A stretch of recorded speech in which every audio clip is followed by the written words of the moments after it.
Hello കൂട്ടുകാരെ, ഇതാ ഇവിടെ ഒരു പുതിയ അക്കാഡമിക് ഇയർ സ്റ്റാർട്ട് ചെയ്യുകയാണ്. അപ്പോൾ ഇത് നിങ്ങളുടെ ഏറ്റവും ബെസ്റ്റ് റിസൾട്ട് കിട്ടുന്ന ഒരു ഇയർ ആവട്ടെ എന്ന് ഞാൻ ആശംസിക്കുകയാണ്. പക്ഷേ അങ്ങനെ ഒരു ആശംസിച്ചുകൊണ്ട് മാത്രം അത് ബെസ്റ്റ് ഇയർ ആവുമോ? ഇല്ല, അതിന് നിങ്ങളുടെ ഭാഗത്തു നിന്നുള്ള എല്ലാ എഫേർട്സും ഉണ്ടാവണം. അപ്പോൾ ഇതെന്താണ്, ഒരു പുതിയ വർഷമാണ്, പുതിയ ലക്ഷ്യങ്ങളായിരിക്കണം ഉണ്ടാവേണ്ടത്. അപ്പോൾ ഇതുവരെ നിങ്ങൾ എങ്ങനെയായിരുന്നോ അതിൽ നിന്നും മാറ്റം വന്നാൽ മാത്രമേ ഉള്ളൂ നിങ്ങളുടെ ലക്ഷ്യത്തിൽ എത്തിച്ചേരാൻ സാധിക്കൂ എന്നുള്ളൊരു ധാരണ ആദ്യമേ തന്നെ നിങ്ങളിൽ ഉണ്ടാവണം കേട്ടോ. പഠനത്തിൽ കൂടുതൽ ഗൗരവം നൽകാനും അതുപോലെ തന്നെ പുതിയ കാര്യങ്ങൾ അറിയാനും പുതിയ സ്വപ്നങ്ങൾ അതിനെയൊക്കെ പിന്തുടരാനും ഒക്കെയുള്ള ഒരു മികച്ച അവസരങ്ങൾ ആയിട്ട് ഈ ഒരു വർഷം നിങ്ങൾ കണക്കാക്കുകയാണ് വേണ്ടത് കേട്ടോ. നിങ്ങൾക്കറിയാം, ഹാർഡ് വർക്ക് ചെയ്ത് കഴിഞ്ഞാൽ അതിൻ്റെ റിസൾട്ട് എന്തായാലും നിങ്ങൾക്ക് കിട്ടും ഇല്ലേ? അപ്പോൾ ആ ഹാർഡ് വർക്കിലുള്ള മൈൻഡ് സെറ്റ് ആദ്യമേ ഉണ്ടാക്കിയെടുക്കുകയാണ് വേണ്ടത് കേട്ടോ.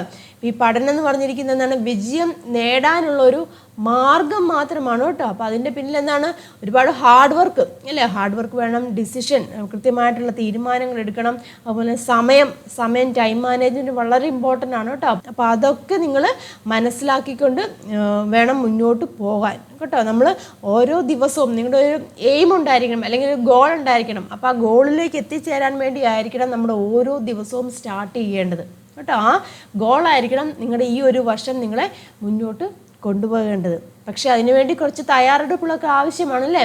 ആദ്യമായിട്ട് നിങ്ങൾ ചെയ്യേണ്ടത് എന്താണ്, ഒരു ഗോള് സെറ്റ് ചെയ്യുക. ഈ ഒരു വർഷം നിങ്ങൾക്ക് എന്താണോ റിസൾട്ടാണ്, നിങ്ങളെ സംബന്ധിച്ചിടത്തോളം നല്ല റിസൾട്ടാണ് നിങ്ങൾ പ്രതീക്ഷിക്കുന്നത് അല്ലേ. അപ്പോൾ ആ റിസൾട്ട് എന്താണെന്ന് നിങ്ങൾ മൈൻഡിൽ സെറ്റ് ചെയ്യുക. മനസ്സിലായത്? അതായത് ഇതുവരെ ഉണ്ടായിരുന്ന രീതികളിൽ നിന്ന് മാറി നിങ്ങളുടെ ഒരു മൈൻഡിനെ ഒന്ന് റീസെറ്റ് ചെയ്യുകയാണ് ആദ്യമേ വേണ്ടത്. എനിക്ക് ഈ ഒരു വർഷം ഞാൻ ഉദ്ദേശിച്ച ഇത്ര മാർക്ക് എനിക്ക് കിട്ടുമെന്നുള്ള ഉറച്ചൊരു തീരുമാനം നിങ്ങൾ മൈൻഡ് സെറ്റിൽ ഉറപ്പിക്കുക. പിന്നെ എന്ത് വേണം, അതിനുവേണ്ടി പ്ലാൻ ചെയ്യണം. പ്ലാൻ ചെയ്യാൻ ടൈം മാനേജ്മെൻറ്റ് വളരെ ഇമ്പോർട്ടൻ്റ് ആയിട്ടുള്ള ഒരു കാര്യമാണ് കേട്ടോ. അപ്പം നിങ്ങളുടെ ഡെയിലി റുട്ടീനിലുള്ള എല്ലാ കാര്യങ്ങൾക്കും വേണ്ടി ഒരു കൃത്യമായിട്ടുള്ള സമയം നിങ്ങൾ ഷെഡ്യൂൾ ചെയ്യുക. ഉറങ്ങാൻ അത് വളരെ ഇമ്പോർട്ടൻ്റ് ആണ്. കൃത്യമായിട്ടുള്ള ഉറക്കം കിട്ടണം. അത് നിങ്ങളുടെ ബ്രെയിനെ ഇമ്പ്രൂവ് ചെയ്യുന്ന ഒരു കാര്യമാണ് ഉറക്കം എന്ന് പറഞ്ഞിരിക്കുന്നത്. അപ്പോൾ കൃത്യമായിട്ടുള്ള ഉറക്കം കിട്ടണം. അനാവശ്യമായിട്ടുള്ള കാര്യങ്ങളിലേക്കൊക്കെ പോകാതെ നിങ്ങൾക്ക് ആവശ്യമുള്ളത് എന്താണോ അതിലേക്ക് ഫോക്കസ് ചെയ്യണം. മനസ്സിലാവുന്നുണ്ടോ പറഞ്ഞിരിക്കുന്നത്? അപ്പോൾ അതിനുവേണ്ടി കൃത്യമായിട്ട് നിങ്ങൾ സമയം ഒന്ന് ഷെഡ്യൂൾ ചെയ്യുക. എല്ലാ കാര്യങ്ങളും വേണം, എൻ്റർടൈൻമെൻറ്റ് വേണം, അതുപോലെ തന്നെ എന്താണ് മറ്റു കാര്യങ്ങളൊക്കെ വേണം. അപ്പോൾ അതിനു വേണ്ടിയൊക്കെ കൃത്യമായിട്ടൊന്ന് നിങ്ങൾ ഷെഡ്യൂൾ ചെയ്യുക. അതനുസരിച്ച് ഞാൻ പ്രവർത്തിക്കും, എന്ത് വന്നാലും ആ ഒരു ഷെഡ്യൂൾ അനുസരിച്ച് ഞാൻ പ്രവർത്തിക്കും അല്ലെങ്കിൽ ചെയ്യുമെന്നുള്ളൊരു ഉറച്ച തീരുമാനം നിങ്ങൾ മനസ്സിൽ എടുക്കുക കേട്ടോ. അപ്പോൾ ടൈം മാനേജ്മെൻറ്റൊക്കെ നമ്മൾ സെറ്റാക്കി. പിന്നെ എന്താണ് വേണ്ടത്, നമ്മുടെ ടെക്സ്റ്റ് ബുക്ക് അല്ലെങ്കിൽ പുസ്തകങ്ങളുമായിട്ട് നിങ്ങൾ എപ്പോഴും ഒരു ഫ്രണ്ട്ഷിപ്പ് അല്ലെങ്കിൽ ഒരു സൗഹൃദം സ്ഥാപിക്കുകയാണ് വേണ്ടത്. പുസ്തകങ്ങൾ കാണുമ്പോൾ അയ്യോ എനിക്കിത് പുസ്തകം വേണ്ട എന്നൊരു ആറ്റിറ്റ്യൂഡ് നിങ്ങൾ മാറ്റുക കേട്ടോ. പുസ്തകം നിങ്ങളുടെ ഒരു ഫ്രണ്ടായിട്ട് കണക്കാക്കുക. നിങ്ങളുടെ ഒരു ബെസ്റ്റ് ഫ്രണ്ടോട് നിങ്ങൾ എങ്ങനെയാണോ പെരുമാറുന്നത്, ബെസ്റ്റ് ഫ്രണ്ടോട് എന്തുമാത്രം ഇഷ്ടമുണ്ടാവുമോ അതേ രീതിയിൽ നിങ്ങൾ പുസ്തകങ്ങളെ ഇഷ്ടപ്പെടാൻ തുടങ്ങുക കേട്ടോ. അപ്പോൾ പുസ്തകം എടുക്കുമ്പോൾ നിങ്ങളെന്താണ്, എനിക്ക് പഠിക്കേണ്ട കാര്യങ്ങൾ അല്ലെങ്കിൽ ചെയ്തു തീർക്കാനുള്ള കാര്യങ്ങൾ എന്നെക്കൊണ്ട് ചെയ്തു തീർക്കാൻ സാധിക്കും എന്നൊരു വിശ്വാസം നിങ്ങൾ മനസ്സിൽ ഉറപ്പിച്ചിട്ട് ആ ഒരു ആത്മവിശ്വാസത്തോടുകൂടി മുന്നോട്ട് പോവുക. നിങ്ങളുടെ കഴിവുകൾ എന്തൊക്കെയാണെന്ന് നിങ്ങൾക്കറിയാം അല്ലേ. അപ്പോൾ ആ കഴിവ് നിങ്ങൾക്കുണ്ട്, ആ കഴിവിൽ നിങ്ങൾ ഉറച്ച് നിൽക്കുക, ഉറച്ച് വിശ്വസിക്കുക കേട്ടോ.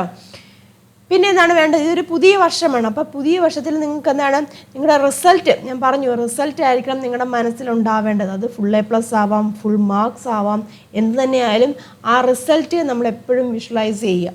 അതായത് എന്താണോ നിങ്ങൾക്ക് വേണ്ടത് അത് എല്ലാ ദിവസവും നിങ്ങൾ ജസ്റ്റ് ഒന്ന് കുറച്ച് നേരം ഇരുന്ന് അതെനിക്ക് കിട്ടും അല്ലെങ്കിൽ കിട്ടി എന്നുള്ളൊരു ധാരണ മനസ്സിൽ ഉറപ്പിക്കുക കേട്ടോ.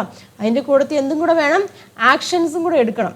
മനസ്സിലാവുന്നുണ്ട്? അത് ആക്ഷൻസ് എടുക്കുക എന്ന് പറയുമ്പോൾ എന്താണ്, പഠനം സ്റ്റാർട്ട് ചെയ്യുക, പഠിച്ച് തുടങ്ങുക കേട്ടോ. ഞാൻ പറഞ്ഞു, ഹാർഡ് വർക്ക് ചെയ്താൽ അതൊരിക്കലും നമുക്ക് എന്താണ് വെറുതെ ആവില്ല. വെറുതെ നമ്മളെന്തേലും എനിക്കിത് കിട്ടും എന്നുള്ള വിചാരിച്ചിരുന്ന മാർക്ക് കിട്ടുമോ? ഇല്ല. അതിനു വേണ്ടിയുള്ള ആക്ഷൻസും നമ്മൾ എടുക്കുക കേട്ടോ.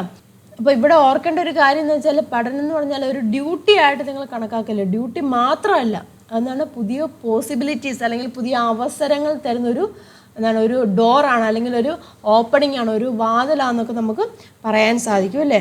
അപ്പം ഇങ്ങനെയുള്ള കാര്യങ്ങളൊക്കെ നിങ്ങൾ മനസ്സിൽ ഓർക്കുക കേട്ടോ. ആദ്യമായിട്ടൊരു ഗോൾ സെറ്റ് ചെയ്യുക. പിന്നെ ടൈം മാനേജ്മെൻറ്റ് ഇമ്പോർട്ടൻ്റ് ആണ്. അതുപോലെ തന്നെ നിങ്ങളുടെ ടെക്സ്റ്റ് ബുക്കുകളൊക്കെ ആയിട്ടൊരു ഫ്രണ്ട്ഷിപ്പ് അവിടെ സ്റ്റാർട്ട് ചെയ്യുക അല്ലെങ്കിൽ ഫ്രണ്ട്ഷിപ്പ് സ്ഥാപിക്കുക. അതുപോലെ തന്നെ എന്താണ്, നിങ്ങളുടെ റിസൾട്ട് അല്ലെങ്കിൽ ഔട്ട്പുട്ട് അത് നിങ്ങൾ എപ്പോഴും വിഷ്വലൈസ് ചെയ്തുകൊണ്ടിരിക്കുക. മനസ്സിലാവുന്നുണ്ടോ പറഞ്ഞിരിക്കുന്നത്? അപ്പം എല്ലാം നമുക്ക് ഒരുപോലെ കിട്ടണമെന്നില്ല, പക്ഷേ അതിനുവേണ്ടി നമ്മൾ ശ്രമിക്കാം ഇല്ലേ. ശ്രമിക്കാനുള്ള കഴിവ് നമുക്കുണ്ട്. അതാണ് നമ്മുടെ ഏറ്റവും വലിയൊരു സ്ട്രെങ്ത് എന്ന് നിങ്ങൾ മനസ്സിലാക്കുക കേട്ടോ. അപ്പോൾ ഈ ഒരു പുതിയ വർഷം നിങ്ങൾക്ക് എല്ലാ വിധത്തിലുള്ള നിങ്ങൾ ആഗ്രഹിച്ച രീതിയിലുള്ള നിങ്ങൾ ഡ്രീം ചെയ്തിട്ടുള്ള ആ ഒരു സക്സസ് നിങ്ങൾക്ക് ഉണ്ടാവട്ടെ എന്ന് ഞാൻ ആശംസിക്കുകയാണ്. അതിനുവേണ്ടി എല്ലാവരും ഹാർഡ് വർക്ക് ചെയ്യുക. താങ്ക്